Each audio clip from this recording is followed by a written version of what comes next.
Hi guys, welcome back to another video, or your first video here, I don't know. Welcome if you're new here, welcome either way.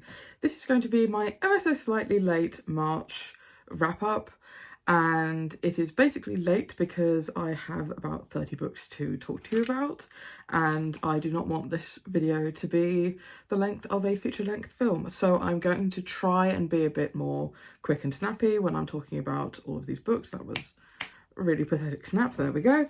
And as always, I'm going to start with the DNFs of the month, which I had quite a few of, but at least I am getting more in touch with my reading taste. So first of all, we have Queering Sexual Violence. This book I think is a case of, this is definitely a case of me, not the book. It looked like it had a lot of interesting things to say about queerness and sexual violence. I just found the subject matter too triggering, so I decided not to continue with this one. However, if this does seem like the sort of topic that you're really interested in, I think this is one to check out. Next, we have Not Your Sidekick. So this one has been on my radar mainly because of the fact that I know that the whole series has a lot of queer main characters. From what I remember, the main character of the first book is bisexual, the main character of the second is trans, and the third is ace. So a very queer-friendly series. The plot of this one is about a girl who does not have a superpower, and she is in a family where everyone else in the family has superpowers and not her. And so in order to have some purpose in her life, she decides to take an internship that looks a little too good to be true in the advert, and she, unbeknownst to her, ends up interning for the town's major supervillains. This is another case of it's me and not the book. It's a sort of thing where I think that for a teen reader, this sounds great, but I think that this is one, slightly lower YA. Normally, if I'm reading YA, it tends to be the older stuff that can sort of cross age ranges into adult. And also, I think that what I'm looking for in that genre is a little bit more hard-hitting than what this was giving. This was very fun, silly. So again, if this seems like it would be of interest to you, I do highly recommend. I've heard great things, just not for me. Next, I have We'll Save the Galaxy for Food.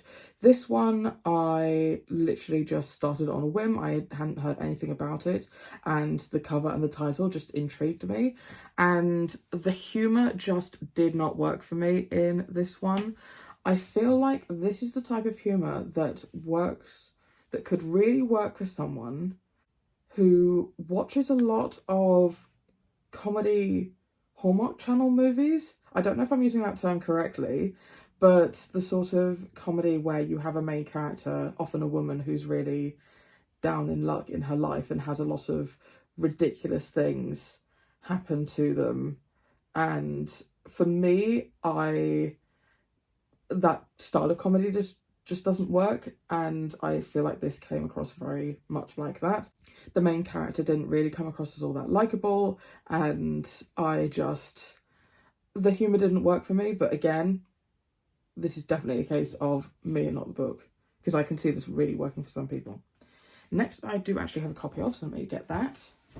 So we have The Crucible, and this is, I think, possibly the worst cover I've ever seen of this book. So this is a classic play by Arthur Miller about the Salem witch trials and about women and presumed witchcraft and the way that rumours and judgment can spread through a community and really affect people's relationships. And I feel like I would really like to see this staged, but in the reading of it, there were just certain things that I really didn't appreciate about the commentary. I think the author put a lot of time and effort into vilifying the female characters and trying to excuse the behaviour of the male characters. And I just think, in terms of from a modern lens, just reading it for enjoyment, I didn't enjoy that. But I think I still would go to see a production of this if I saw it staged. What happened to quick and snappy? I've already been filming for, what, 6 minutes. Great. Next, we have a book that I actually forgot to include in both my haul and unhaul videos for this month. So that is a short book called Notes on Camp. So I saw this in a charity shop in March. I decided to pick it up, and then because it was so small, it was one of these, do I have a book of the same size?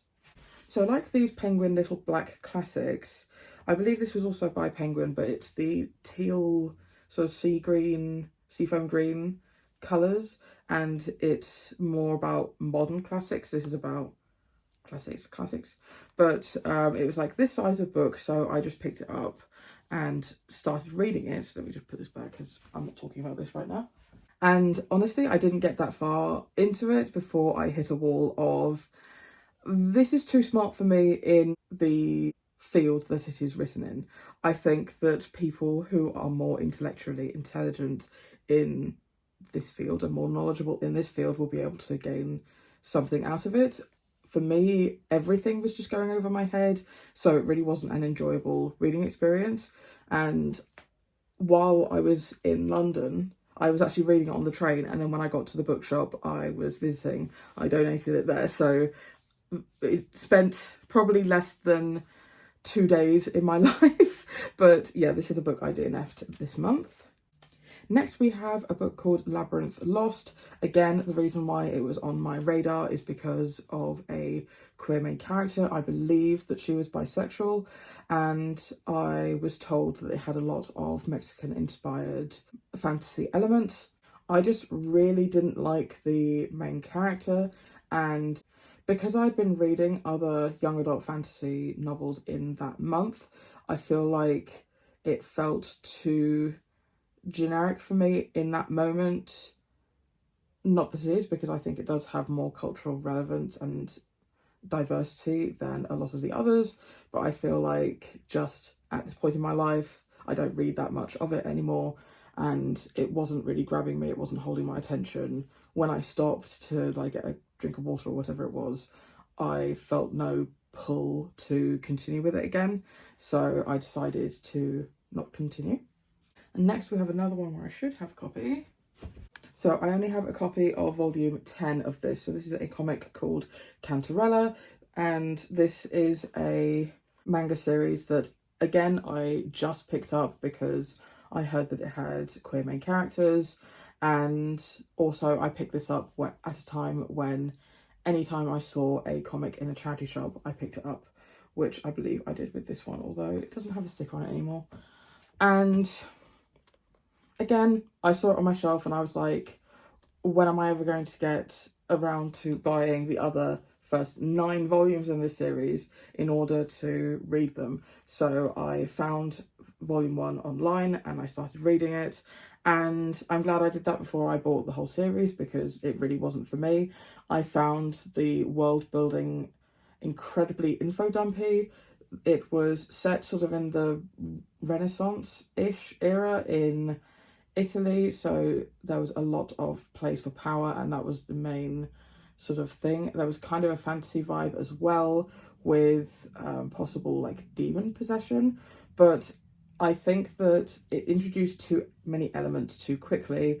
It was incredibly hard to follow, and there were parts of the art style that were really wonderful in terms of the character design and the framing of each page and the angles. I thought that it was really interesting to look at, but there were other parts where the art style really didn't work for me and felt really off. Like, for example, there was a drawing of a horse, and it was just really strange to look at because you could tell that it was drawn by someone who was like, oh yes, this is the idea of what a horse should look like, or just from memory this is what a horse looks like. And I was like, horses' joints don't work like that. So it was too distracting in that way. So obviously I'm unholding this one as well, but I DNF'd the first volume that month. Whoa, now that I've been filming for 10 minutes, let's get on to books I actually did finish. So Now on to some 3 stars. I'm very glad that in the whole month I read quite a few things, but I didn't have anything under a 3 star. But the first of those is The Secret to Happiness. Now, if you've been around my channel for a little while, you know that this really isn't my usual thing. Basically, when I was staying at my parents', the internet went down for about 4 or 5 days, and I didn't want to waste data in order to download books or be listening to audiobooks or to look them up online. And so I basically just scoured my sister's shelf. This was just one that I was like, okay, I'll pick it up. So this is definitely not the sort of self-help book that I find useful in any way. I thought that the suggestions being made were fairly obvious. The worry I had going in was that it was going to be a really inaccessible read for people who weren't white or had enough money to do a lot of the suggestions that were being made. So I don't think I've explained the book. So the book is basically full of ways in which you can reframe what you're thinking to prioritize happiness or find happiness in the little things.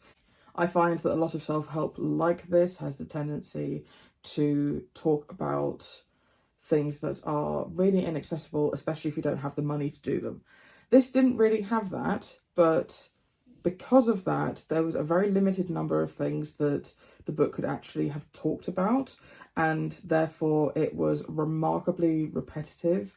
I felt like every few pages you were just starting to hear the same information over and over again, just worded in a slightly different way or like looking at another aspect. I feel like this could have been a lot stronger had it pulled all of the information about each thing and had a smaller number of recommendations and just taken a bit more time to explore each one in more depth. And I feel like it would have reduced the repetitiveness. I mean, again, this is not the sort of book that I seek out. This is not for me. So I am certain that this could do a lot of good for someone who really needs to be told the messages in this book. But yeah, another case of just not for me. Oh, the next one I also have a copy of, so let me find that. So here we have A Slip Under the Microscope by H.G. Wells. This is one of these Penguin Little Black Classics. It's number 77 in the edition, and it is a collection or a combination of 2 of his short stories, A Door in the Wall and A Slip Under the Microscope. Now, the reason why I've given this 3 stars is because the first short story in here I gave a 5 out of 5. I thought it was absolutely brilliant, and the second story I DNF'd and I really disliked, so I kind of averaged it out at a 3 star. So the first story is about a man, and it really reminded me of a story from the Every Heart a Doorway series. Obviously this came out years and years before that did. I could even see this being somewhat of an inspiration for maybe some of the characters or situations in there, because it is portal fantasy where this man went through a doorway as a child and had the most wonderful experience, and he ends up back in the real world, and then there are several occasions throughout his life where he had the opportunity to go back, and it was about what decisions he made, whether or not he chose to look for the door again or go through the door once he did find it again. And just the reflection and the longing from this main character was such an interesting character study, and you could definitely read it with the thought of this man is hallucinating about something. It was all metaphorical for the state of his mind, or you can read it as a truly fantastical plot about someone finding a magical doorway and a world where they truly feel valued and loved, and I thought it was really, really beautiful. Then the second story was about a group of students in a medical campus, and they're setting up some sort of dissection or some sort of lab experiment. And I just really did not like the way that the narrator was talking about the female characters as opposed to the male ones. I think that there was definitely a lot of underlying misogyny in there, which is quite understandable given when this was written, but it didn't feel like it was intentional on the part of the author to sort of make the main character seem one way or the other. So it was just making me feel quite uncomfortable. So I decided that I wasn't going to finish it, even though it's really tiny. But because I loved that first story so much, I am going to keep this.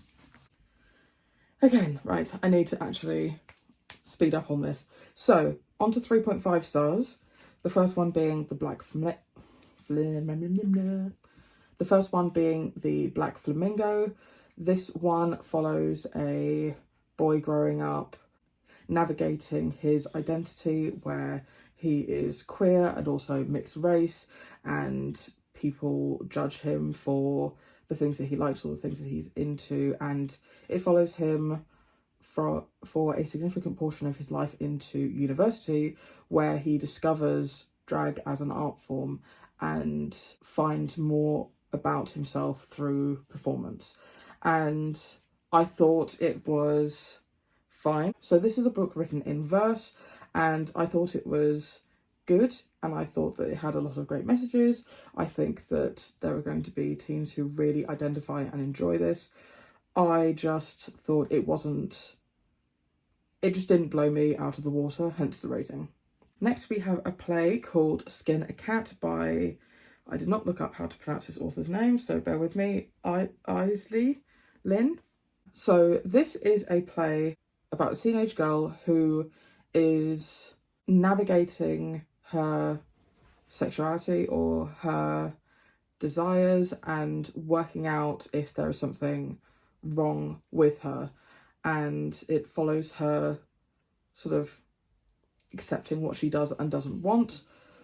Again, I thought this was a fine read, but it's not going to stick with me. It's super long. I don't see myself returning to this one, and I think I would quite happily go and see a production of it, but I'm not itching to see it performed. I can see this really working for a small group, say going to a fringe festival or a black box theatre, because you have 3 actors, 1 actress playing the part of the main character, and then 1 male actor playing all the other male roles, and 1 female actor playing all the female roles. So this was fine, but it's going. Next we have a Deadpool comic, so this is Deadpool versus S.H.I.E.L.D. and I've got to be honest, this one is fast leaving my brain.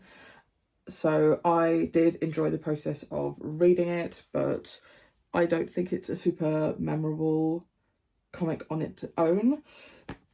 In here we follow Deadpool as one, he's dealing with someone who's stuck in his subconscious. Because I've read these out of order, I don't actually know what's going on with that. I should probably read volume 3 to work out what the hell that was about. And someone from S.H.I.E.L.D.